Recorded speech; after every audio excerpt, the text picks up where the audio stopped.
Debra Dickinson here. Thank you for being on my channel. Please be sure that you are subscribed. And if you're willing, share some of my videos. That would be awesomeness. Today, you're going to see a lot of fun and games at first, and then I'm going to talk real talk about a TBI meltdown that I had this morning. So you can stay tuned for the fun stuff and see what we're up to today. And if you want, stick around to learn more about TBI. All right, TBI, by the way, is traumatic brain injury. And yes, I'm driving. So we had lunch, ran a couple of errands that I'm going to tell you about in a minute. And now we're cutting through the Tyson Wells RV park and going to go see our friend Dawn that had a booth next to us. She's the one that gave us the cute keychains. This is where Dub's got her hat, but look at that canopy.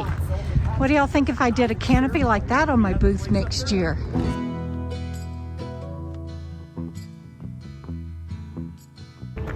Okay, so Dawn is not here, and her neighbor, who was so kind to tell us that her tent got destroyed in the last rainstorm and they packed up, so we missed her. So as you can tell, it is a lot less crowded now. Jana's like, don't cross the street right now, there's vehicles. We're gonna go down to, filming. And I'm filming. We're gonna go down to the game store and see what we can find.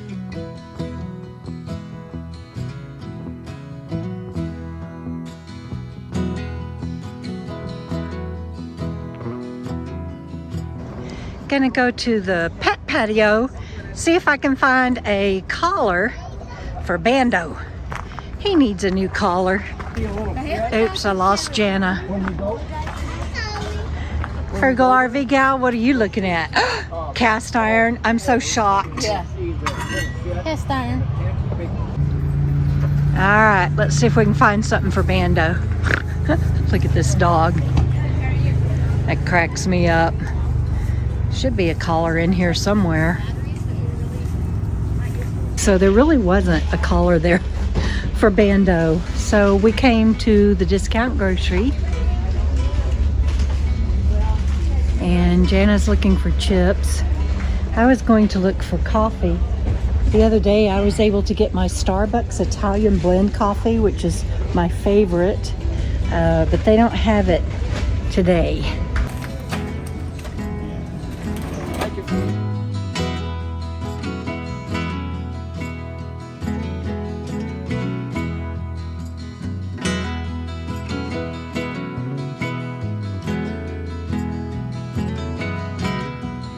So we got a 300 watt. 300 watt puzzle. We got a 300 watt puzzle. And it has a amp hour of... Yeah, we got a 300 piece puzzle, and you'll have to wait till this summer, I guess, when we put it together. Now we are headed to do water and dump station, and then maybe we'll head home. We'll see. We might get into more trouble before we go. Never. We might. You never know.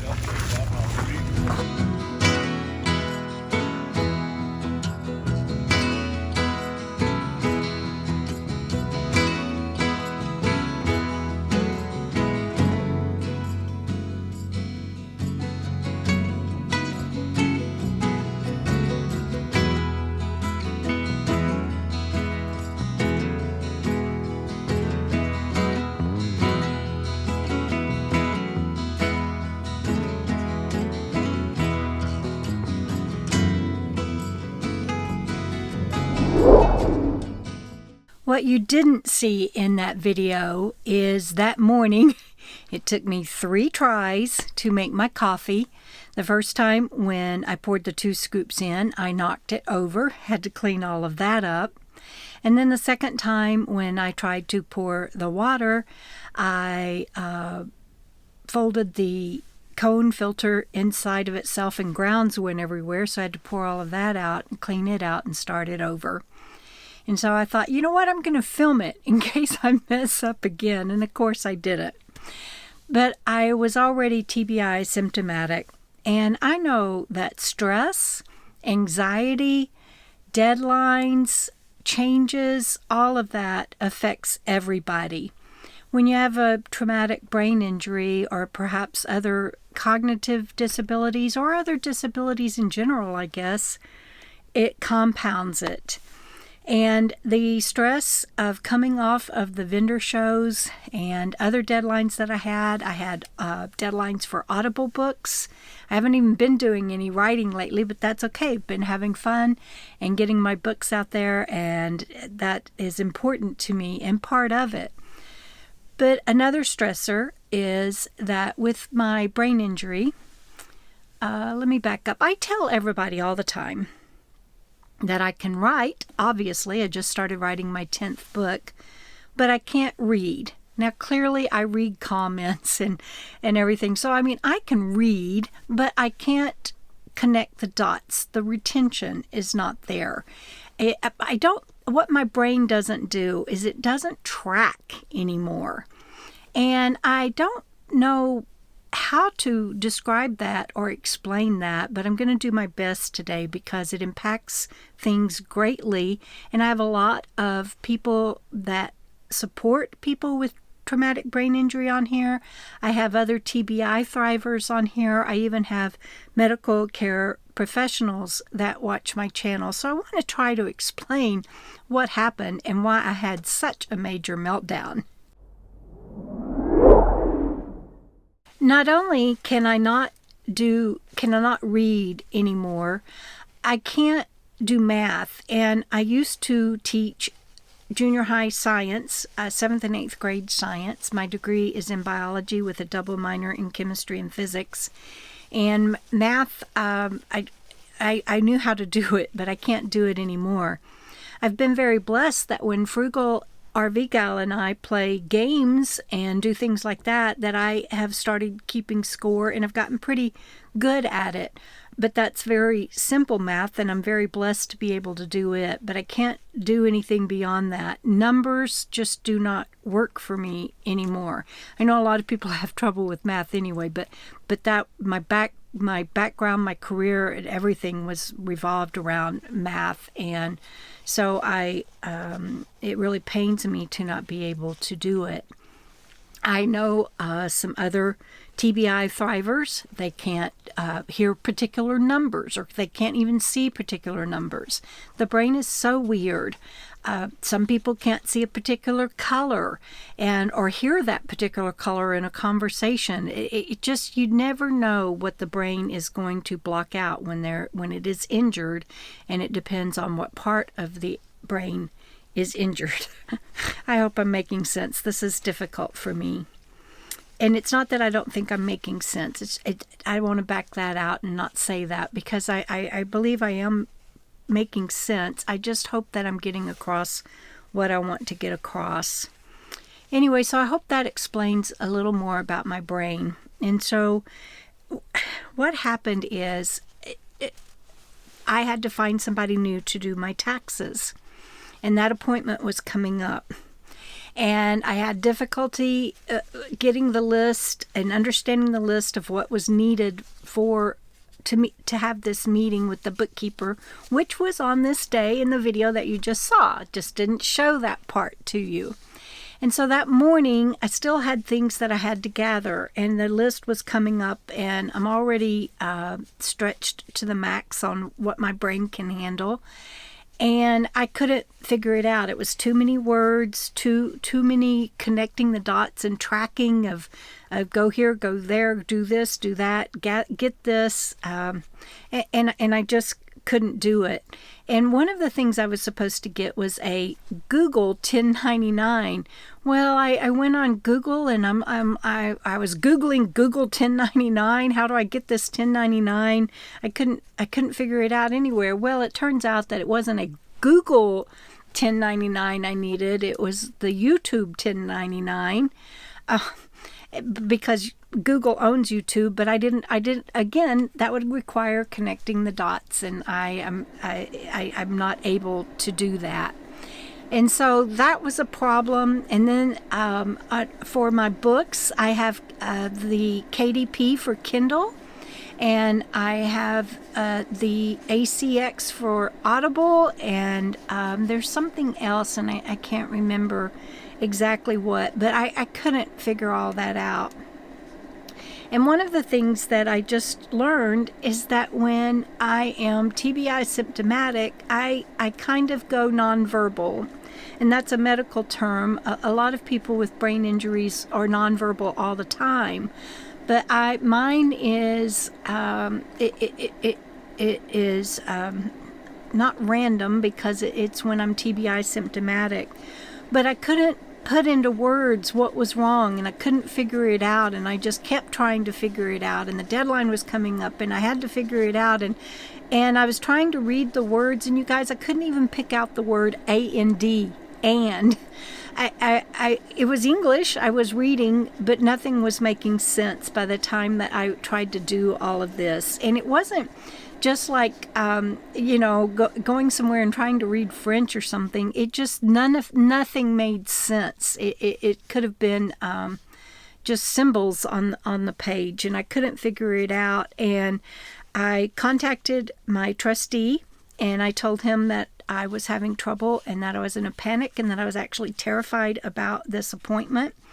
And, it's more than just being out of my comfort zone. When you're out of your comfort zone, that's when you don't want to go sit at a table by yourself and eat dinner, or you don't want to go to a movie by yourself, or you don't want to go to a party and meet new people, and you can talk yourself into that, or comfort yourself through that so that you can do it, and you know that you're going to be okay. But I can't even reason enough when I'm in one of these TBI symptoms to comfort myself, to walk myself through it, and I couldn't figure anything out. And so I called a friend of mine whose son has TBI, and she was able to walk me through it and help me figure out what was going on, and that it's just something I wasn't going to be able to do. And it pains me. I mean, all I had to do was get forms off the internet, and I couldn't do it, and I couldn't read, and I couldn't make sense, and I couldn't explain what was going on with me, and nothing made sense. And so, and of course, when I contacted Frugal, and because my friend Mary helped me figure out that, I needed help. And you guys, you have to understand that nobody likes to impose on other people, and I'm not other people's responsibility. It's not like I feel like I can just say, come help me with this, or come do this, or even to Frugal, that is so good to me and does so much. And it just didn't connect with me.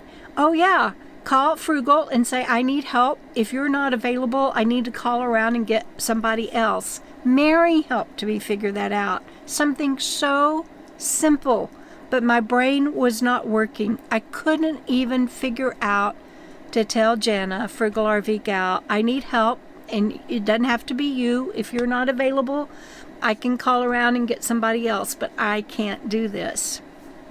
And it's so weird because I can do so much. You guys see me doing the vendor shows and the different things that I am able to do. I'm able to drive, like I said in this video.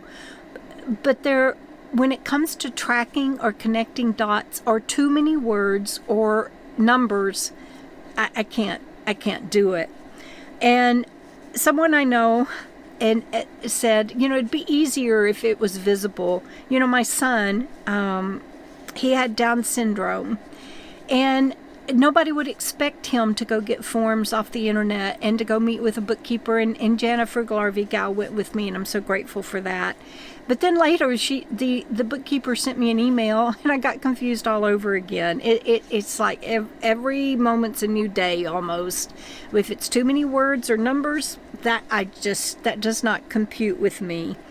And it doesn't show, and it's not readily apparent. I can't do generators. I can't do noise. That's why I'm out here in nature where I am. My friend that I keep referencing, he can't even do generators or lawnmowers. It's so hard to explain. and you got to see the video of where I was able to pull myself together. Jana came over and she got those forms in like 20 minutes. However many there were, 5, 7, 9, I don't know, because that's a number game. I don't know, but she was able to do that in 20 minutes, and we were good to go. And I was able then to have the rest of the time to concentrate on getting ready, because I needed to take my rig into town and dump and get water and gasoline like you guys saw. And I am blessed to have the support that I have to be able to do the things that I do. And if you go back and you look at the first part of this video, you didn't see all of that. Until I told you just now, you didn't know all of that. You wouldn't have known that I barely got ready for the day. I barely got dressed for the day. You can see in that video, if you watch it again, I didn't have any makeup on. I got to edit a lot of that video and cut parts out, and I am so limited in what I can do and what I can think through, and I'm blessed to have the people I do that are there to help me and get me through this. But people say to me all the time, you say you have a brain injury and yet you do so much. Well, my disability isn't about going and standing in front of people and talking to people. Now, if it's really bad and noisy, like there's an ice cream store that's a vendor near Beer Bellies in Quartzsite, I wouldn't be able to have a tent near them. Their machines and everything are so loud. When I go to Beer Bellies or Silly Owls or something, I wear earplugs or my headset. But I am limited in what I can do, and when I hit that wall, when I can't process, when I can't think anymore, when nothing makes sense, that saying you can't fight your way out of a paper bag, I'm done for. There is no getting around that. It's that's why the government gives my Social Security check to somebody else, and he's also my trustee for my legal and financial and medical stuff. And he was available to be there by phone, but he's in Colorado. It's not like he could go to this bookkeeping appointment for me, and he got what he could, but a lot of it was up to me. And anyway, I feel like I'm rambling now, and I'm taking longer than I wanted to. I feel like I have, I don't know what it's called. I can't think of the word right now. I feel like not a mission, but I feel like I have a duty, since I can talk, since I can present well, to speak for those that have, not that I'm talking for anybody else, but that to speak up and try to explain brain injuries that aren't readily apparent or that are still present for those of us that are high functioning in other areas. And I don't have the color issue or a specific number issue, and I do so well so many other times that it's very confusing for people to understand when my brain doesn't work. But man, when it doesn't work, it doesn't work, and it doesn't work big time. And I just wanted you to see the before and after, even though you're getting the before afterwards. What? So you got to see the polished video, and now you know how I was really doing that day, and that the bookkeeping appointment wasn't in there, and it went beautifully. She's wonderful. I love this person that's going to be doing my taxes, and I'm limited on.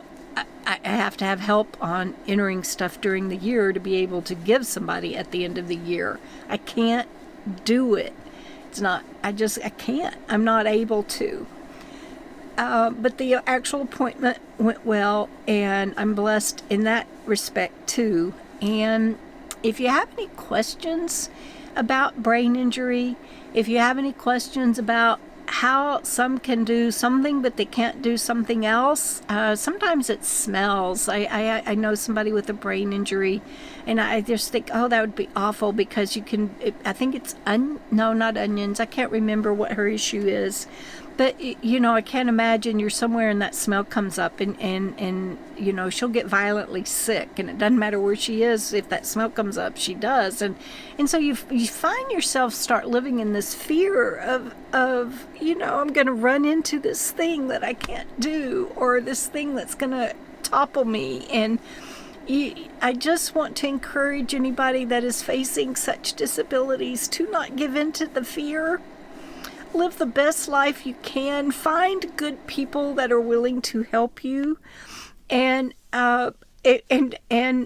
don't put all your eggs in one basket. Find as many people as you can that can do different things to help you, because it is a lot to keep somebody up and running that has a disability. And if you are a caretaker and you are looking after someone, like Mary looks after her son, you know, be sure that you have your support system too in place, so that you continue to take care of yourself.